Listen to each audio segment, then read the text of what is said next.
Wassalatu wassalamu ala ashrafil anbiya'i wal mursalin Sayyidina wa maulana Muhammadin wa ala alihi wa sahbihi ajma'in amma ba'd. Kita awali kajian kita seperti biasa dengan membaca Ummul Kitab.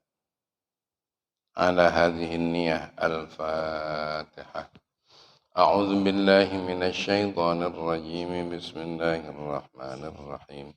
Alhamdulillahi rabbil alamin arrahmanir rahim maliki yaumiddin. Iyyaka na'budu wa iyyaka nasta'in ihdinas siratal mustaqim. Siratal ladzina an'amta 'alaihim ghairil maghdubi 'alaihim waladdallin. Allahumma ya Allah, tsabbit jananana wa adiril haqqa ala lisanina waftah qulubana futuhal arifin. Allahumma inna nas'aluka fahman nabiyyin wa hifdzal mursalin wa ilhamal malaikatil muqarrabin. Aghnina bil ilmi wa zayyinna bil hilmi wa akrimna bil taqwa wa jammilna bil afiyah. Wa sallallahu ala sayyidina Muhammad wa ala alihi wa sahbihi wa sallam. Walhamdulillahi rabbil alamin.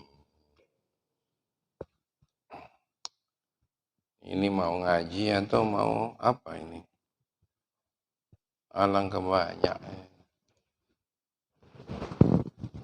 Abaji minta sikap. Yang lainnya untuk Kevin. Alvin. Ini tanamannya Mang Lukman. Pisang. Buahnya besar-besar sama dengan yang nanamnya. Karena yang nanamnya orang soleh, maka pisangnya subur, makmur. Jadi nanti jangan enggak dimakan. Sambil dengar pengajian, sambil makan juga enggak masalah. Bismillahirrahmanirrahim. Kemarin kan sudah dibahas ya. Hati-hati memetik agama. Jangan dari sembarangan orang. Nanti yang rugi kita. Ya, kalau sekarang ini menurut Abaji, kesian. Ada orang yang tidak mau mendoakan orang tuanya yang sudah meninggal. Ada orang yang sudah terbiasa baca Yasin dalam segala hal, dalam segala kesyukuran maupun kesulitan, itu biasanya nggak tinggal Yasin. Nah, sekarang karena sembarangan kita dapat doktrin, dapat cekokan. Kalau Abaji namanya cekokan aja lah, ya. Bukan kajian. Kalau pakai kajian kita ketemu kesimpulannya.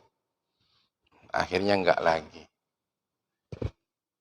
Sekarang kasihan ada orang yang tidak harmonis lagi sama orang tuanya. Enggak mau cium tangan, katanya tangan orang tuanya banyak dosanya. Nah, ini yang kita jadi kasihan. Keharmonisan dalam rumah tangga, anak sama orang tua sudah ternoda.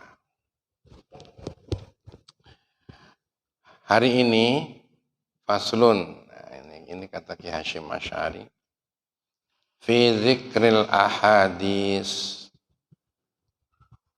soal menyebut macam-macam hadis, banyak hadis.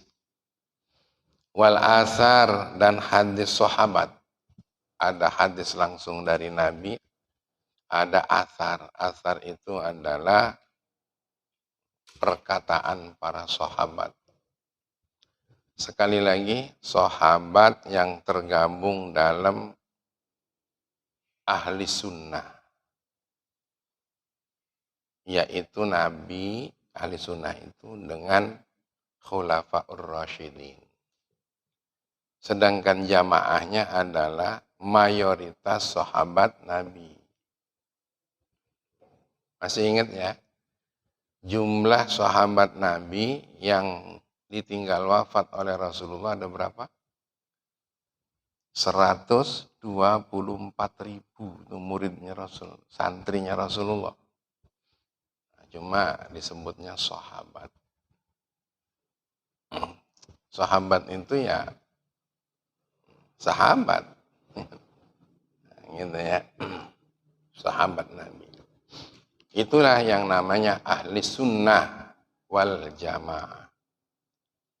Tapi di antara 124.000 murid Nabi itu ada 300 orang yang membalelo. Tuh, inilah orang munafik.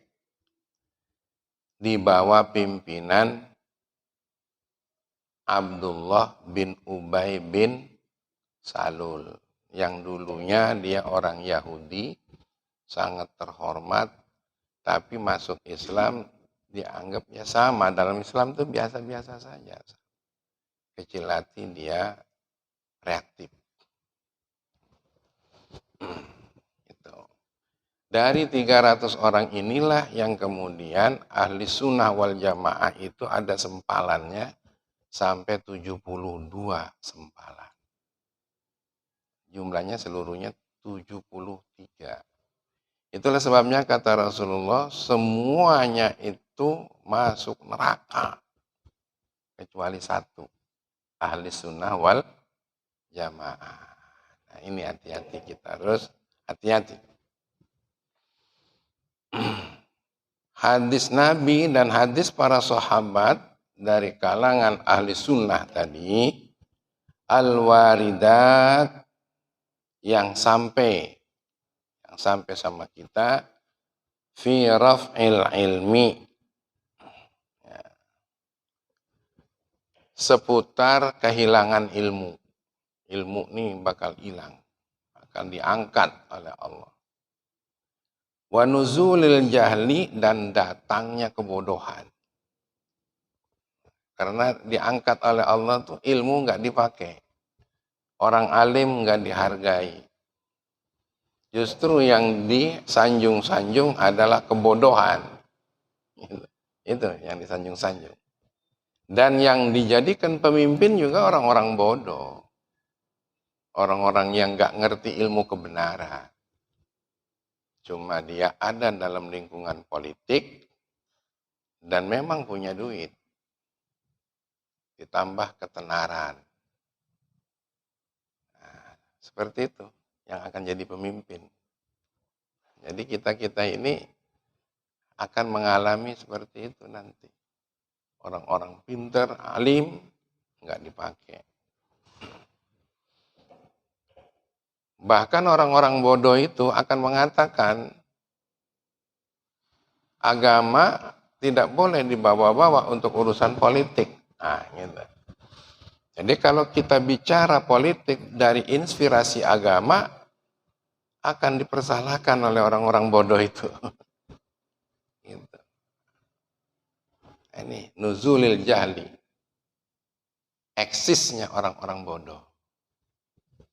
Ini kata Kiai Hasyim Asy'ari. Tapi kalau politik dibawa untuk maksiat boleh. Ya, untuk menghujat orang lain boleh. Lewat buzzer rupiah itu. Nah, itu dipelihara itu. Buzzer, buzzer apa? Buzzer ya. Buzzer rupiah. Yang kalau tidak jadi buzzer, dia nggak dapat makan. Nah, itu boleh. Politik dibawa untuk joget ria, boleh. Politik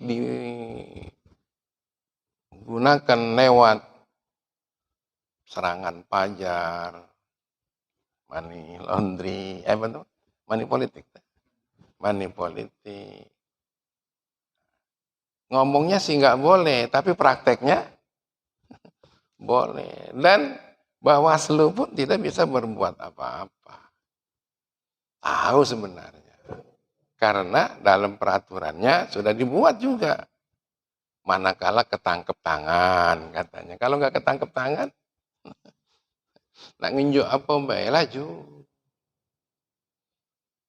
Nah, jadi untuk bicara politik secara agamis enggak boleh, tapi segala macam yang bertentangan dengan agama boleh. Siapa mengatakan begitu? Al-jahal. Ini nanti akan diuraikan. Wa inzarin Nabi sallallahu alaihi wasallam. Dan nanti akan dibicarakan pula warning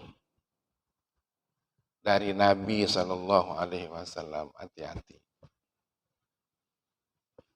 Wa i'lamihi, dan pemberitahuan Nabi ini akan dibahas, bi annal akhirah syarrun, atau bi annal akhir, atau perkara-perkara selain yang berdasarkan hadis, yang berdasarkan hadis sahabat, yang berdasarkan ilmu kebenaran, lalu kemudian peringatan-peringatan Nabi, selain itu semuanya adalah buruk.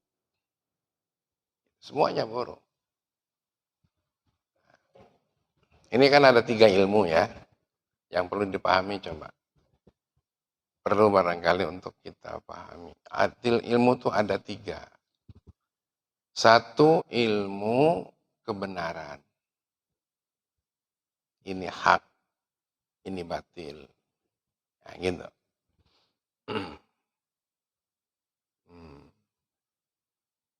Ini murka Allah, ini ridha Allah. Ini menyelamatkan kamu, ini merusak kamu. Itu ilmu kebenaran. Yaitu yang bersumber dari Quran, hadis, dan hikmah orang-orang soleh, apalagi dari sahabat. Dan yang kedua disebut ilmu keterampilan. Ilmu keterampilan itu ilmu bahasa. Bahasa Inggris, bahasa Arab. Itu bukan ilmu, itu keterampilan.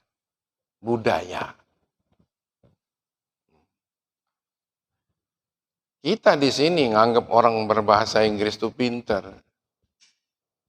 Ya. Padahal di Inggris sana itu ya orang gilanya juga berbahasa Inggris. Di Arab juga sama. Abu Jahal itu bahasanya bahasa Arab. Lalu ada lagi keterampilan hidup. Tadi kan keterampilan sosial, budaya. Keterampilan hidup. Ilmu pertanian. Ya, ilmu perdagangan. Semuanya itu dimasukkan dalam kategori ilmu keterampilan. Nah, ilmu keterampilan ini hukumnya mubah, boleh. Tinggal nanti orientasinya kemana. Kalau orientasinya untuk yang baik, apalagi itu sifatnya mendesak, maka hukumnya fardu wajib. Tapi kalau orientasinya kepada kejahatan gara-gara sibuk berkebun, sibuk bertani, ya, sibuk berdagang, sibuk PNS sekalipun, tapi dia nggak sholat, semata-mata pendapatan yang dicari, haram juga berbuat begitu. Itu. Nah, baru yang ketiga, ini yang ilmu haram nih, ilmu sihir. Ilmu sihir. Jangan dipakai. Auzubillah. Ada sih yang menambahkannya lagi, ilmu penipuan, ilmu untuk membohongi dan mengkelabui, ada lagi itu.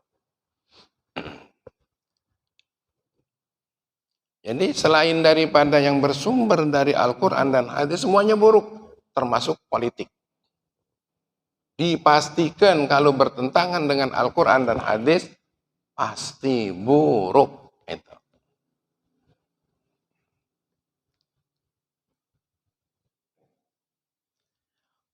Wa anna ummatahu satattabi'ul muhaddisati minal umuri wal bid'ah wal ahwa. Gara-gara yang meninggalkan hadis-hadis itulah nanti umatnya ini bakal mengikuti ya sesuatu yang baru yang dianggap benar, padahal dia tidak benar. Gitu. Kemudian yang bid'ah, nah, ini bid'ah kita ini beda, ya, dengan bid'ah yang sekarang ini didengung-dengungkan. Bid'ah mereka sama bid'ah kita beda. Kalau bid'ah kita yang tidak ada 3 dasar. Nabi tidak buat, 1. Tapi belum jadi bid'ah kalau baru Nabi tidak buat. Yang kedua, Nabi tidak mensabdakan. Itu namanya sunnah qauliyah. Yang ketiga, Nabi melarang, kemudian melakukan kita. Kita melakukannya. Itu bid'ah namanya. Itu. Tapi kalau kesimpulannya, bid'ah itu meninggalkan sunnah bagi kita ini. Dan sunnah Rasulullah ada berapa? Ada 3. Sunnah fi'liyah, itu yang disebut nyontohkan itu. Yang kedua, sunnah fi'li, sunnah qauliyah, itu yang dikatakan seruan atau sabdanya tadi. Sunnah yang ketiga, takririyah, melarang tidak, menyuruh tidak. Nah, kalau 3-3-nya ini enggak ada, dibuat oleh kita, itu namanya mengada-ada. Namanya bid'ah. Bid'ah sharihah. Bid'ah yang sharihah, yang pasti. Kalau cuma Rasulullah enggak melakukan, contoh, cium tangan katanya bid'ah. Karena Rasulullah tidak melakukan cium tangan. Nah, sekarang mau cium tangan siapa Rasulullah? Hah? Mau mencium tangan Lukman?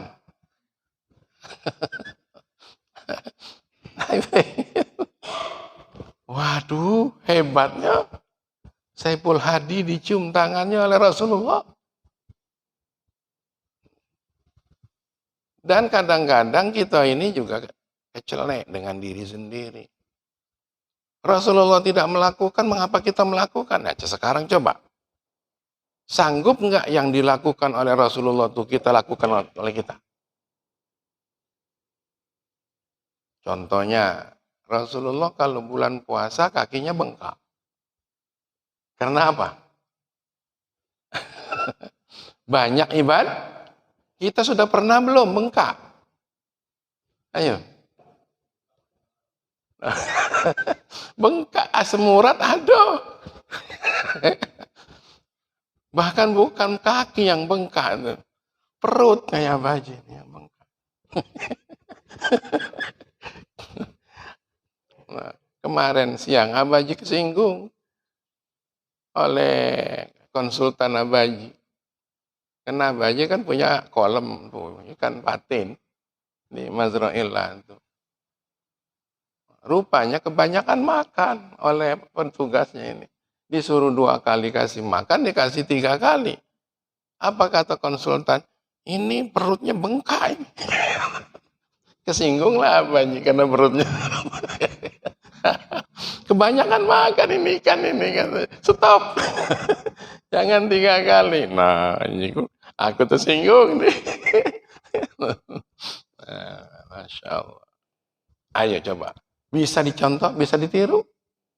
Jangan ngomong bahwa kita melakukan apa yang dilakukan oleh Rasulullah. Itu yang pertama. Yang kedua, Rahmat. Berapa istri Rasulullah? Hah? Berapa istri Rasulullah? Itu yang dicontohkan Rasulullah. Man, berapa man istri Rasulullah, man? Nah, artinya istri Rasulullah tidak 1. Lah istri kita berapa? Kawan istri banyak. Nah, makanya nak hati-hati ngaji itu. Jangan salah tempat kita. Melok ngaji sama mereka boleh, tapi untuk perbandingan. Ya. Jangan untuk justice. Nah ini mereka ngundang kita ngaji. Tapi mereka diajak ngaji sama kita enggak galak. Kan aneh tuh. Ayo supaya bisa perbandingan. Gitu. Bid'ah, kata mereka. Nah, yang paling bid'ah nih bagaimana? Katanya tidak dicontohkan oleh Rasulullah. Kita ngaji judul ini saja udah banyak. Tidak dicontohkan oleh Rasulullah. Nah, sekarang dibuat oleh Rasulullah tidak, diserukan juga tidak, tapi Rasulullah tidak melarang, tidak menyuruh. Contohnya, baca Yasin. Rasulullah melarang nggak baca Yasin? Coba cari Al-Quran sebanyak Al-Quran. Hadis sebanyak hadis. Ada nggak Rasulullah melarang baca Yasin? Justru yang ada seruannya. Iqra'u surat Yasin ala mautakum. Tengok dalam kitab Bukhari ada. Dalam kitab Muslim ada. Dalam kitab Ibnu Dawud ada. Bacalah surat Yasin ya di hadapan orang sedang sakaratil maut. Ada lagi yang umum hadisnya itu. Ya. Kebetulan Abaji lupa nih. Siapa yang membaca Yasin mengharap rahmat Allah, maka yang berat menjadi mudah. Gitu. Itulah makanya orang tua dulu, anaknya nak ujian disuruh puasa, suruh baca Yasin malam Jumat, wong tuanya setiap pagi, setiap waktu berdoa untuk membantu anaknya supaya mudah. Nak melamar pegawai negeri, nak melamar kerja, ada. Kok dilarang? Nah, di sini masalah. Rasulullah tidak melarang, dia melarang. Inilah yang namanya bid'ah tuh. Mengambil alih hak dirinya lebih tinggi daripada hak Rasulullah. Coba camkan itu. Rasulullah enggak melarang. Kok dia berani melarang? Punya hak apa dia di atas Rasulullah? Nah, jadi inilah yang dikatakan bid'ah. Inilah yang dikatakan mengada-ada. Kalau Yasinnya dari dulu sudah ada. Soal waktu tidak ditunjuk oleh Rasulullah. Kapan saja mau baca. Kami pernah punya teman. Ya, teman ini hidupnya sederhana. Orang tuanya juga sederhana, tapi ahli ibadah. Dan mewirid Yasin itu. Apa mau tidur kajian saya baca Yasin dulu. Yasin Al-Qur'anil Hakim. Baca Yasin itu kalau dikebut ya tidak sampai 10 menit. 5 menit aja selesai. Tapi apa yang terjadi? Waduh. Abaji iri sama dia. Badan dia sehat. Rizki dia banyak. Banyak nian rizkinya. Anak-anaknya gagah-gagah. 9 anaknya. Semuanya menjadi orang soleh anaknya. Yang hafal Quran aja 3. Berkat Yasin ini loh. Berkat wirid Yasin. Kok dilarang? Katanya sebelum baca Yasin itu mohon kepada Allah, semoga ini berhikmah. Ayah saya diampuni, ibu saya diampuni, anak saya ditunjuki. Baca Yasin menjelang tidur. Kamu baca apa menjelang tidur? Facebook. Facebook saja. Ayo. Viral di Indonesia. Sandiaga Uno katanya. Ini yang viral aja. Dia itu menjadi pengusaha yang sukses dan menjadi orang yang tidak memikirkan harta itu bakal dapat atau tidak. Yang ada ini digunakan untuk yang baik, sedekahnya mudah. Sandiaga Uno. Apa amalannya? Iksarus sholawat, memperbanyak sholawat. Sholawat terus dia itu kapan duduk. Allahumma sholli ala sayyidina Muhammad. Tuh. Kok dilarang baca sholawat? Nah, hati-hati. Kata Rasulullah, kalau kamu baca sholawat 1 kali, aku balas 10 kali. Nah, sekarang ada orang sholawatan disalahkan. Nah, sallallahu wasallam. Ini ke sholawat. Ala nabi sayyidina Muhammadin wa alihi wa sahbihi ajma'ina. Ini sholawat. Mengapa dikatakan salah? Apatah lagi ada nazamnya tuh. Ayu sholat dan jamaah, badan sehat, hidup barokah. Tidak sholat pasti sesat, tidak jamaah, hidup terpisah. Haram, karena ini tidak dilakukan oleh Rasulullah. Nih, bid'ah yang ngomongkan haram. Ini nggak dilakukan oleh Rasulullah. Tapi kan diperintah tadi suruh sholawat. Diperintah suruh dakwah. Setelah sholawat, baca kalimat tadi. Dakwah. Seorang ibu, ada yang mengatakan, berkat sholawatan dari Abah Haji inilah suami saya sholat. Suami saya sholat katanya. Tuh, coba. Dirayunya, dibujuknya, suaminya tadi ditidurkannya di pangkuannya. Sambil dibelainya, dibacakan sholawat itu tuh. Ayo sholat dan jamaah, badan sehat, hidup barokah. Sambil dibelai. Sambil berharap, ya Allah semoga suami saya sholat. Hidayah Allah datang. Sholat dia suaminya sekarang. Kok dikatakan masuk neraka? Gimana ini? Gimana? Baca Quran kita galakkan, gaya hidup orang beriman. Tanpa Quran kegelapan, hidup dalam kesesatan. Sesat lah kalau tanpa Quran, tanpa hadis tadi. Masya Allah. Sallallahu wasallam. Sambil gendong cucu.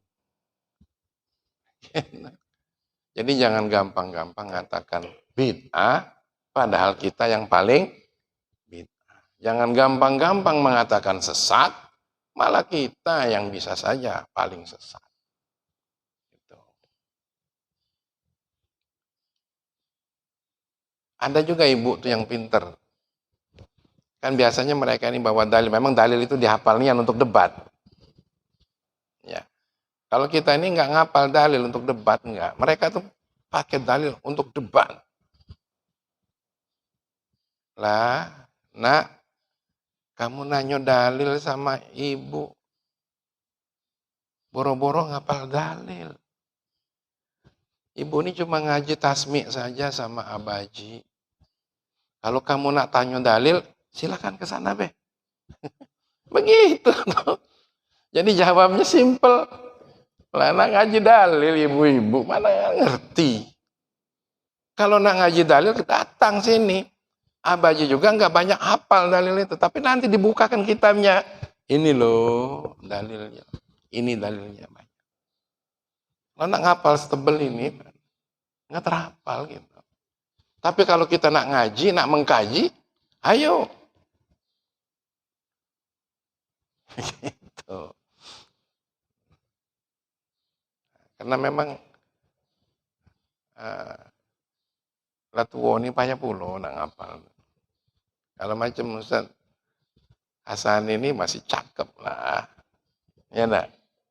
Karena Abaji inilah umur 32 tahun nih. 36 lah. Nah 36 tahun inilah.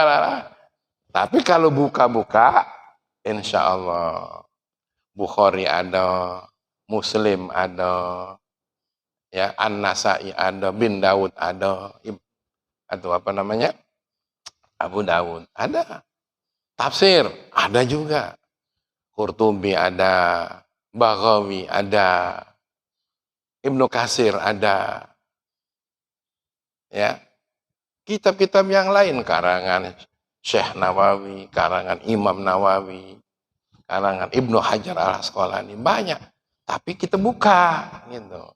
Suruh ngapal Abaji nggak hafal kecuali sebagian-sebagian.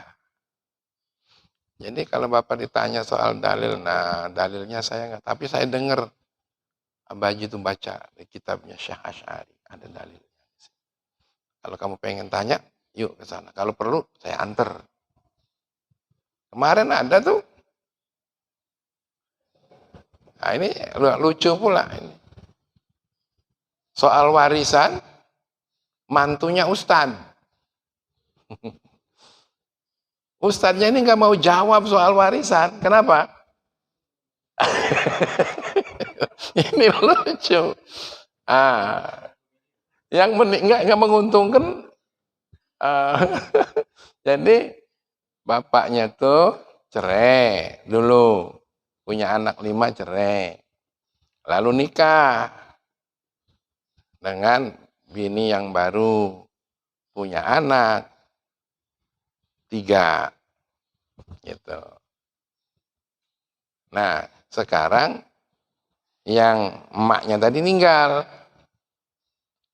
Ditanya oleh anak yang pertama tadi, ada enggak emak nih bagian dari bersama suami yang sekarang?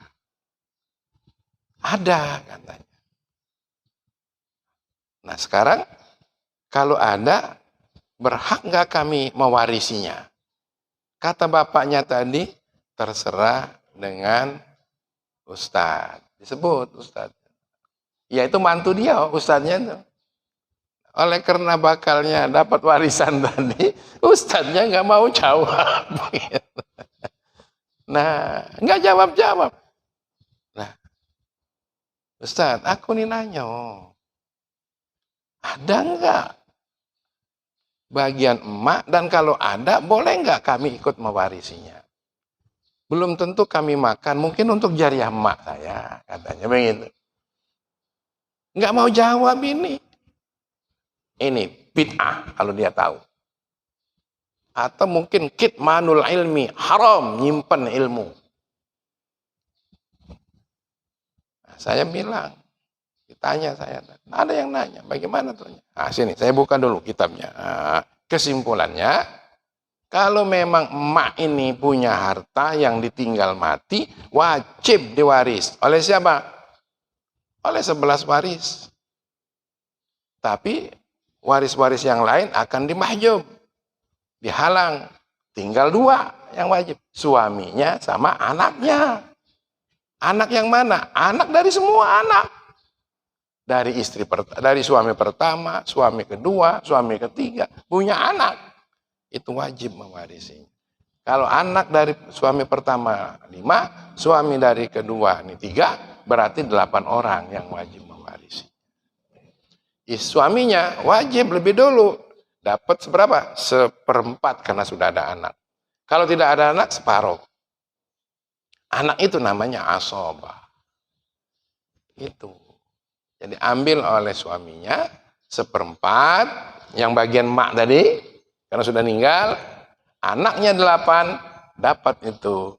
Namanya asobah. Laki-laki dapat 2 bagian, perempuan dapat 1 bagian.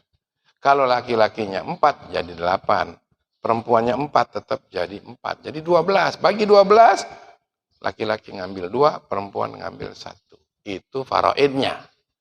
Tapi kalau sepakatnya rasanya nggak enak, nengok adek betina cuma ngambil dikit, kita bagi bareng, bagi sama. Sayyidul Ahkam namanya. Itulah. Ar-ridha Sayyidul Ahkam. Ridha itu rajanya hukum. Ya bagi rata. Atau ada yang nggak mau ambil, nggak apa-apa. Tapi disepakati situ, biarlah untuk adik-adik yang betino, baik kami lanang nila, lalapang galo, nah kamu tuh kebetulan ambil, dibagi 2 baik, jadilah karena dulur ini agak saro, kita udah ngambil, gitu. Sama dengan Nanang sama Mega, ayu-ayunya kakak-kakaknya siap untuk tidak ngambil. Karena merasa sudah cukup, udah ambil untuk adiknya berdua. Ambil berdua. Itu boleh begitu. Nah, tapi kalau dikatakan malah nggak mau jawab lah, ngapain ini nggak mau jawab ini? Kalau dia nyimpen ilmu, namanya kitmanul ilmi, dosanya besar sekali. Oke.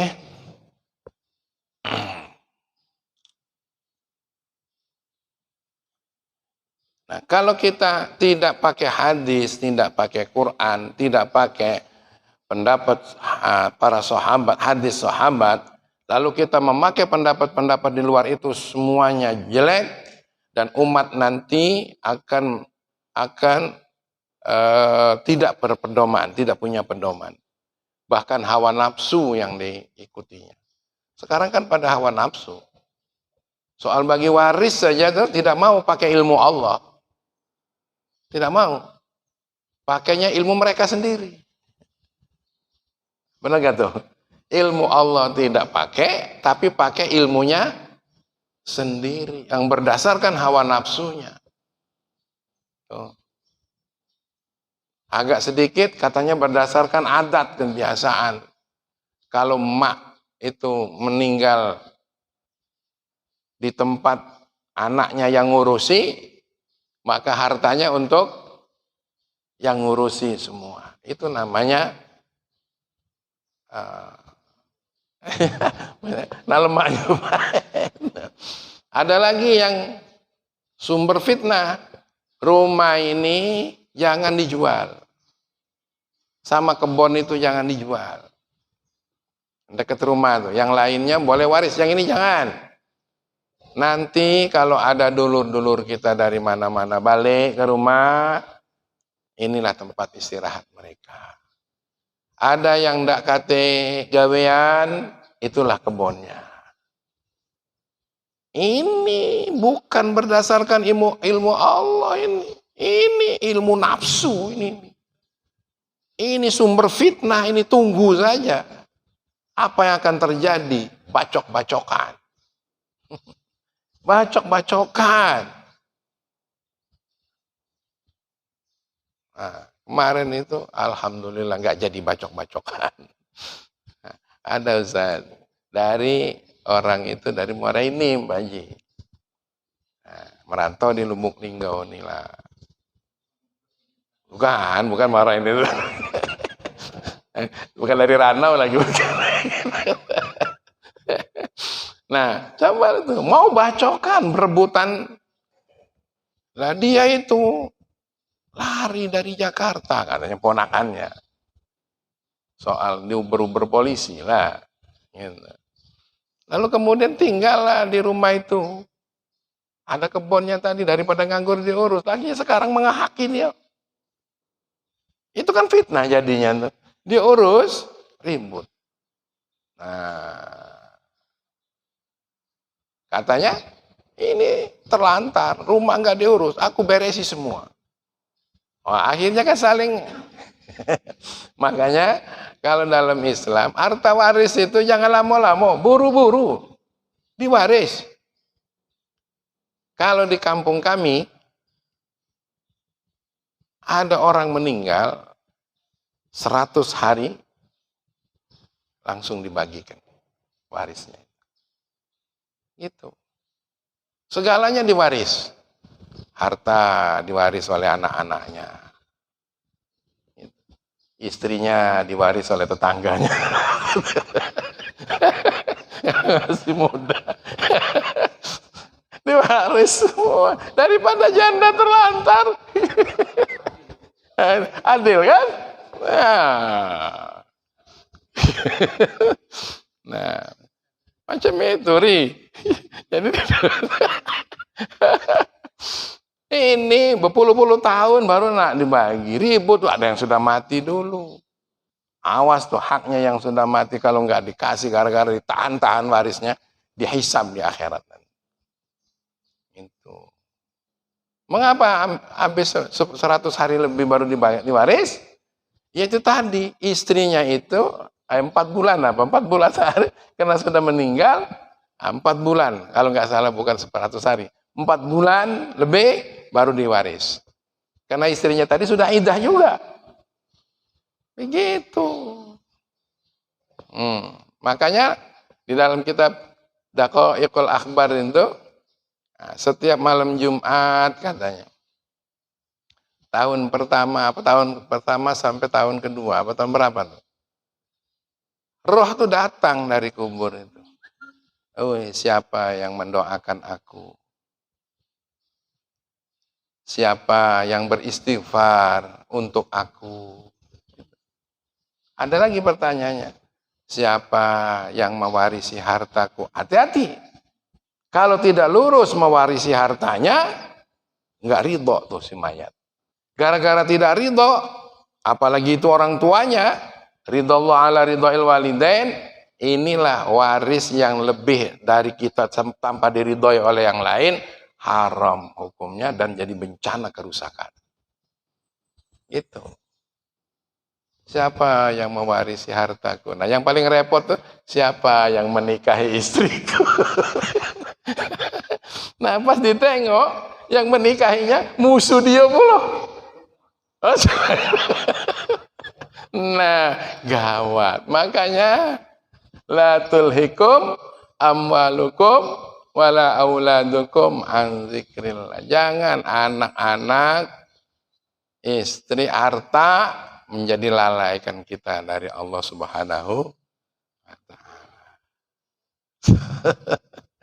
Nah itu, makanya ayo kalau ada duit berlebih, apalagi nganggur di bank sana, ambillah 2,5% sampai 10%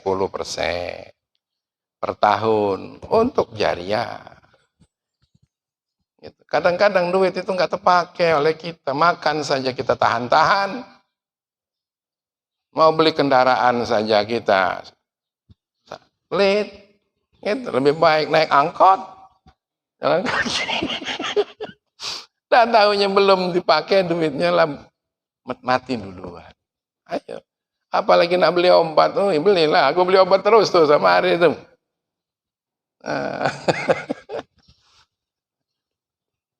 Jadi macam itulah kira-kira kajian kita, ya. Jangan sampai kita mati tidak didoakan oleh anak kita, na'udzubillah min dzalik. Ini ada yang terjadi lagi ini, ya Allah. Sekarang ini aneh-aneh. Bapaknya meninggal, emaknya nak ngajak keluarganya, nak ngajak anak-anaknya yang lain mendoakan mbak kau, tapi sebelumnya yuk kita merebut ridho Allah dulu. Baca Yasin, baca. Datang anaknya satu orang, banting-banting. Segala macam ada yang dibanting-banting. Ini semua neraka ini katanya. Masya Allah. Makanannya pun ditumpahkan. Jadi yang neraka yang mana kira-kira? Yang baca Yasin apa yang numpah ke makanan? Kalau salah pahamnya, kalau pahamnya salah, seperti itu. Dituangkan, dilarang. Gulungin semua tikar-tikarnya. Gimana yang terjadi? Menjerit hati orang tuanya tadi. Itu. Membuat hati orang tua seperti itu neraka apa surga? Tapi dia bilang neraka ini, neraka ini. Awas, jangan salah ngaji. Jangan salah berguru. Alhamdulillah Abah Haji ditakdirkan berguru kepada orang-orang yang punya sanad. Mereka bilang berguru, ya Abah Haji juga berguru, sama. Mereka baca tafsir, Abah Haji baca tafsir. Mereka punya pendapat, kita punya pendapat. Tapi jangan pendapat dia yang dianggap mutlak oleh dirinya. Orang lain sesat semua. Kalau kita mau mengatakan mereka bukan lagi bid'ah, kami lebih tajam lagi. Lebih tajam lagi. Tapi kita nggak mau bilang begitu. Karena kita kalau memang punya paham, ya sudah amalin pahamnya. Tapi kalau nak melarang-larang, nak mengatakan justice, itu yang nggak boleh. Inilah kira-kira ngaji kita untuk pagi hari ini. Pisangnya dihabisin. Silakan. Apa nak tanya? Ada tanya? Enggak? Hah? Kalau nggak ada tanya, nah pisangnya ya kita makan. Ini tanaman Mang Lukman ini. Ayo makan. Ayo. Tanaman Mang Lukman. Sebagai doanya kita akhiri dengan baca hamdalah. Alhamdulillahirabbil alamin.